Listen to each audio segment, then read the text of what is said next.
बिस्मिल्लाहिर्रहमानिर्रहीम। अस्सलाम वालेकुम। मैं हूं इमरान और आप देख रहे हैं इमरान उमर यूट्यूब चैनल। तो मेरे प्यारे व्यूवर्स, प्यारे फैमिली मेम्बर्स, हमेशा की तरह आज भी मैं आपसे बहुत ही मज़ेदार सी रेसिपी शेयर करूंगा। आज हम बनाएंगे रवायती आलू गोश्त। आलू गोश्त हमारे पाकिस्तान सूबा पंजाब की रवायती कल्चरल और ट्रेडिशनल रेसिपी है जो कि घरों में रवायती तरीकों से तैयार की जाती है।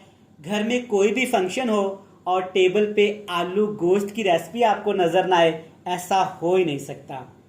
बहुत सारी रेसिपीज़ की तरह आलू गोश्त भी एक ऐसी रेसिपी है जो हमारे घरों, गली मोहल्लों, देहात, कस्बों, शहर से निकल के बड़े बड़े होटलों में और रेस्टोरेंट में गई है, जो कि लोग बहुत पसंद करते हैं। तो आज मैं आपको आसान सा तरीका बताऊंगा कि आप कैसे रवायती आलू गोश्त को घर में तैयार कर सकते हैं और इसको खा सकते हैं, मज़े ले सकते हैं। तो चलिए जी, फटाफट से चलते हैं किचन में और बनाते हैं हमारे पंजाब की ये ख़ास और रवायती डिश आलू गोश्त की रेसिपी। चलें जी, बिस्मिल्लाहिर्रहमानिर्रहीम। ये मज़ेदार रवायती खुशबूदार आलू गोश्त बनाने के लिए इसके साथ की एक कढ़ाई ले लेनी है आपने। इसमें आधा कप आपने कुकिंग ऑयल शामिल कर लेना है। कुकिंग ऑयल को आपने थोड़ा सा गर्म करने के बाद इसमें तकरीबन 100 ग्राम आपने प्याज शामिल कर देना है।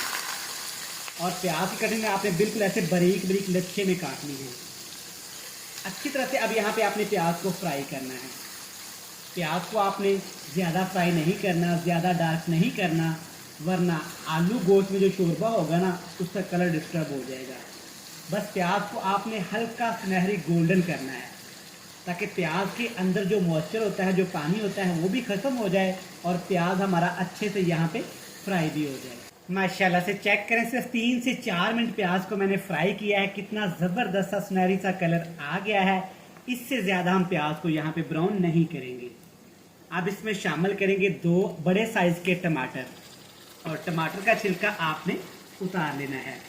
और साथ ही इसमें शामिल करेंगे 1.5 टेबल स्पून भर के अदरक और लहसुन का पेस्ट, जिसको मैंने अभी फ्रेश कूट लिया था। अब आपने अदरक, लहसुन, टमाटर को अच्छी तरह से यहाँ पे पकाना है। जब आप अदरक लहसुन को टमाटर के अंदर फ्राई करेंगे ना, तो यकीन करें अदरक और लहसुन का टेस्ट और भी बढ़ जाएगा। और मेरे प्यारे व्यूअर्स जानते हैं कि अदरक लहसुन को क्यों पकाया जाता है, क्योंकि लहसुन के अंदर बहुत एक तेज़ फ्लेवर होता है जिसको पकाना ज़रूरी होता है। अगर वो ना पकाया जाए तो सारा फ्लेवर, सारा टेस्ट ख़त्म हो जाता है। माशाल्लाह से 3 से 4 मिनट मैंने पकाया है।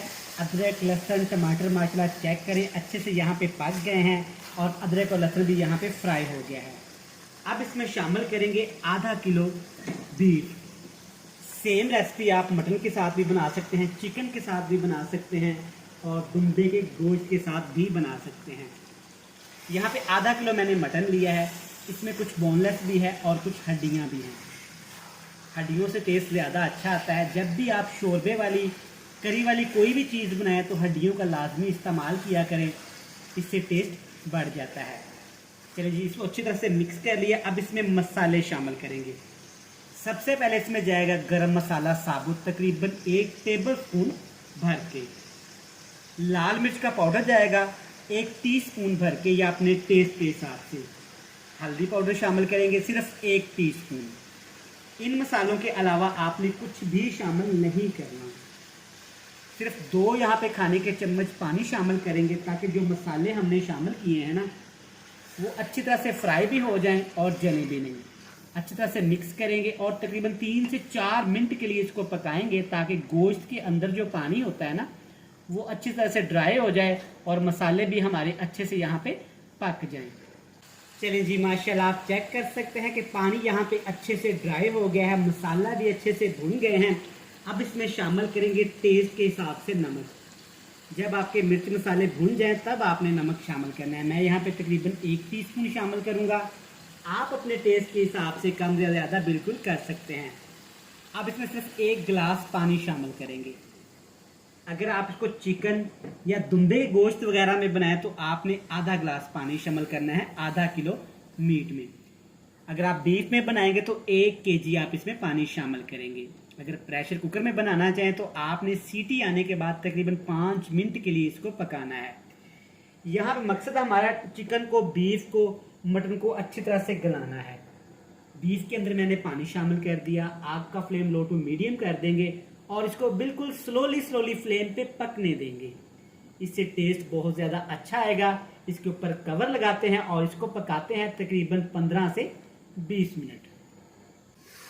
चलें जी, अल्हम्दुलिल्लाह माशाल्लाह कवर उठाते ही बड़ी ज़बरदस्त सी गरम मसाले की खुशबू आई है।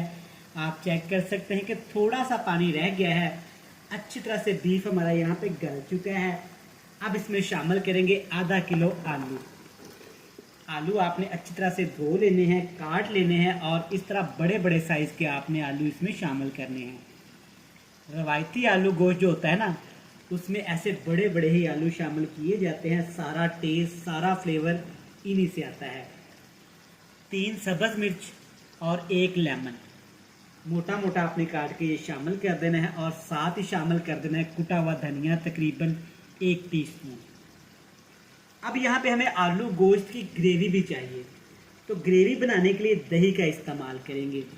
इससे खूबसूरती भी आएगी और आलू गोश्त के टेस्ट भी अच्छा आएगा। तकरीबन 3 खाने के चम्मच इसमें दही शामिल करेंगे और दही आपने अच्छी क्वालिटी का ही इस्तेमाल करना है। खट्टे दही का या ज़्यादा पुराने दही का आपने इसमें इस्तेमाल नहीं करना है। अब दही के पानी के अंदर हमने आलूओं की अच्छी तरह से भुनाई करनी है। इतना इनको भूनेंगे कि दही का पानी खुश्क हो जाए और आलू भी यहाँ पे हमारे थोड़े से नरम हो जाए। माशाल्लाह से चेक करें, दही डालने की वजह से कितना प्यारा सा कलर आया है और गोश्त आलू अच्छे से यहाँ पे भून गए हैं। अब इसमें शामिल करेंगे 3 अदद सब्ज़ मिर्च साबुत। इससे बड़ी अच्छी सी खुशबू आती है और टेस्ट आता है।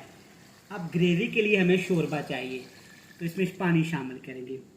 यहाँ पे टोटली आपकी मर्जी है, आपको कितना इसका शोरबा पसंद है। वैसे रवायती आलू गोश्त जो होता है ना, उसमें आलू और गोश्त डुबियाँ लगा के ही पकड़ना पड़ता है, उसमें शोरबा थोड़ा सा लंबा होता है। सारा टेस्ट, सारा फ्लेवर शोरबे की वजह से ही होता है। लेकिन यहाँ पे आपकी अपनी चॉइस है, आप कम या ज़्यादा पानी को कर सकते हैं। अच्छी तरह से एक दफ़ा इसको मिक्स कर लेंगे ताकि मिर्च मसाले अच्छे से मिक्स हो जाएं। और जनाब, हमेशा की तरह अगर आप इमरान उमर यूट्यूब पे पहली दफ़ा आए हैं तो सबसे पहले जनाब आपका वेलकम, सत बिस्मिल्लाह ते जी आया हूँ। अब आपसे एक ही रिक्वेस्ट है, चैनल पे नए हैं तो चैनल को जल्दी से सब्सक्राइब कर लें, बेल आइकन को प्रेस कर दें ताकि मेरी हर आने वाली नई और मज़ेदार बिल्कुल आसान वीडियोस के नोटिफिकेशन सबसे पहले आपको मिल सके। और जिन बहन भाइयों ने, प्यारे व्यूअर्स ने पहले से ही मुझे सब्सक्राइब कर रखा है, उनका दिल से थैंक यू सो मच। अब इसके ऊपर हमने कवर लगाना है और आग का फ्लेम जैसे हम किसी चीज़ को दम लगाते हैं ना, बिल्कुल उतना सा आपने खोल लेना है, क्योंकि अब यहाँ पे हमने शोरबे को पकाना है दम पे। सारा फ्लेवर यहीं से निकलेगा। जब इसको दम पे पकाएंगे तो गोश्त के अंदर से, आलू के अंदर से जो फ्लेवर निकलेगा, आहिस्ता आहिस्ता पकेगा ना, वो शोरबे के अंदर आएगा और जब आप इसे खाएंगे ना तो आपके मुंह से निकलेगा सुबहान अल्लाह, वाह क्या बात है, माशाल्लाह अल्हम्दुलिल्लाह। चेक करें, ज़बरदस्त वही रवायती लुक आ गई है और ज़बरदस्त सा हमारा आलू गोश्त भी बनके तैयार हो चुका है। माशाल्लाह बड़ी ज़बरदस्त सी खुशबू आई है। आप चेक कर सकते हैं कि इसकी ग्रेवी चेक करें। माशाल्लाह आप इस रेसिपी को घर में ज़रूर ट्राई करिएगा, ये आपको बहुत पसंद आएगी। और इसके ऊपर जो ऑयल आया है ना, चेक करें, तरी आई है माशाल्लाह, चेक करें, ज़बरदस्त अल्हम्दुलिल्लाह। मज़ेदार सा रवायती आलू गोश्त बनके तैयार है। फ्लेम को ऑफ करते हैं और हमेशा की तरह आपसे मिलेंगे फाइनल लुक में। ले जनाब, अल्हम्दुलिल्लाह माशाल्लाह, चेक करें हमारा रवायती आलू गोश्त कितना ज़बरदस्त तैयार हुआ है। बिल्कुल खुशबू से घर भरा हुआ है। आप इस रेसिपी को ज़रूर ट्राई करिएगा, इंशाल्लाह आपको ये बहुत पसंद आएगी। वीडियो अच्छी लगे जल्दी से चैनल को सब्सक्राइब कर लें, बेल आइकन को प्रेस कर दें, फ्रेंड्स एंड फैमिली मेम्बर के साथ शेयर कर दें। आप इंजॉय करें ये मज़ेदार गर्मा गर्म रवायती आलू गोश्त चावल, नान या फिर उबले हुए चावलों के साथ। कल फिर मिलेंगे नई और मज़ेदार सी वीडियो के साथ। तब तक मुझे दीजिएगा इजाज़त। ढेर सारा प्यार, दुआओं में रखिएगा याद। खुश रहें, आबाद रहें, अपने इर्द गिर्द लोगों का ख्याल रखें और मुझे दीजिएगा इजाज़त। अल्लाह हाफिज़।